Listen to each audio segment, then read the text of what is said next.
Halo, nama saya Natasha Aurelia dari SMPK 2 Penabur, Jakarta. Pada video ini, saya akan menceritakan kisah Ratu Ester. Di kerajaan Raja Ahasuerus, sedang terjadi pencarian ratu baru. Setelah Ratu Wasti dibuang karena ia tidak mengikuti perintah raja. Sesuai titah sang raja, dicarilah gadis-gadis di seluruh negeri untuk dikumpulkan dan dipilih menjadi sang ratu baru.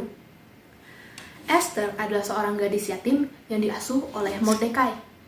Ia terpilih untuk menjadi kandidat. Di sana, ia dikumpulkan bersama gadis-gadis yang lainnya dan dipersiapkan untuk menemui raja.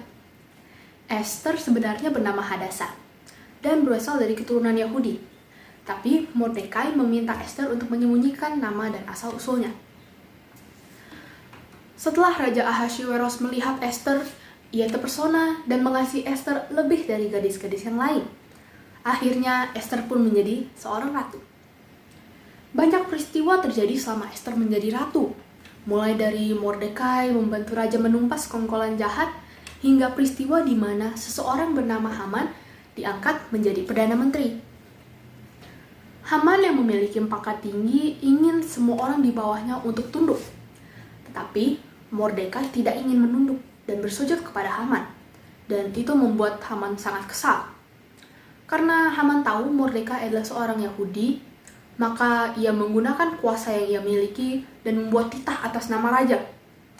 Pada tanggal 13 bulan 12, semua orang Yahudi, tua, muda, perempuan, maupun anak-anak, semuanya akan dibinasakan. Titah ini membangkitkan kegemparan di negeri. Dan saat Mordekai mengetahui titah itu, ia pergi ke gerbang istana dengan pakaian berkabung dan menangis. Esther pun khawatir akan Mordekai dan mengirimkan seseorang untuk mencari tahu apa yang sedang terjadi.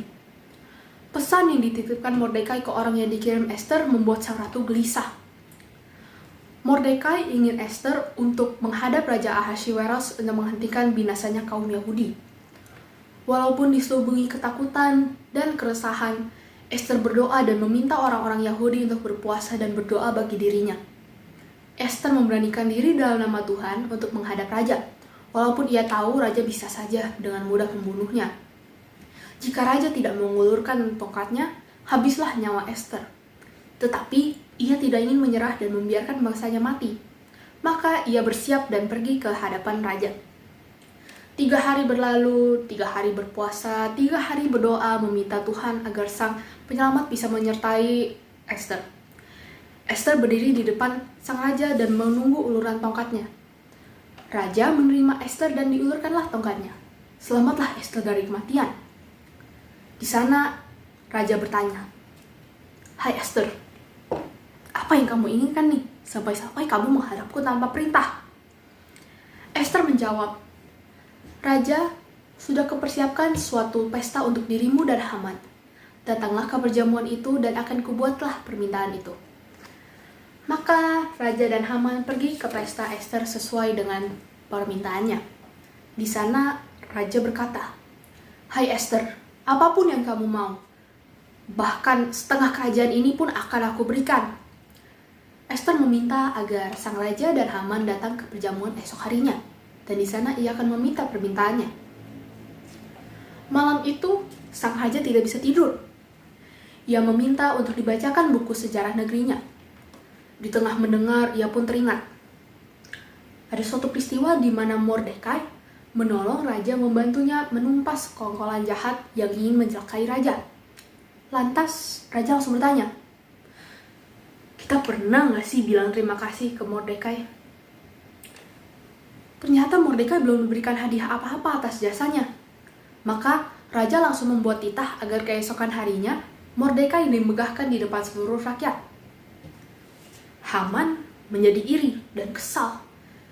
Dengan rasa dengkinya, ia pun membangun tiang yang sangat tinggi untuk menggantung Mordekai. Di perjamuan keesokan harinya, raja dan Haman datang sesuai permintaan Esther. Dan di sana Esther memohon kepada raja, "Oh raja, bangsaku ini akan dibinasakan. Sebenarnya aku ingin diam saja, tapi malah petaka apa yang akan menimpa raja jika hal ini dibiarkan terjadi?" Raja pun kebingungan. Siapakah yang memerintahkan hal ini? Esther menunjuk kepada Haman dan berkata, "Orang itu adalah Haman. Dia yang akan membinasakan bangsaku ini. Raja menjadi geram dan Haman akhirnya dihukum mati. Raja juga berusaha agar titahnya bisa diputarbalikkan dengan membuat titah baru. Ditulislah di titah itu, Raja mengizinkan bangsa Yahudi untuk mempertahankan nyawa dan harta mereka dari segala serangan yang terjadi pada tanggal 13 bulan 12. Dengan pesan atas nama Raja Ahasiweros dan materai dari cincin raja, titah itu disebarkan ke seluruh negeri. Maka pada tanggal itu, bangsa Yahudi mempertahankan diri mereka dengan segala harta mereka. Lalu hari 13 mereka bertempur, hari ke-14 mereka bersuka cita, dan pada hari ke-15 mereka berhenti. Esther sebagai seorang ratu dan seorang Yahudi memilih untuk bertaruh nyawa demi menyelamatkan bangsanya. Walaupun bisa saja ia tinggal diam dan hidup dengan aman, ia memilih untuk berdoa dan meminta keberanian dari Tuhan agar bisa menghadap kepada raja dan membela bangsanya. Hal ini belum tentu dimiliki oleh semua orang. Oleh karena itu, kita bisa mencontoh keberanian dari Esther dan gunakan contoh ini di kehidupan kita, karena Tuhan pasti akan menyertai kita. Inilah akhir dari cerita saya. Saya harap cerita ini bisa bermanfaat untuk kita semua. Terima kasih.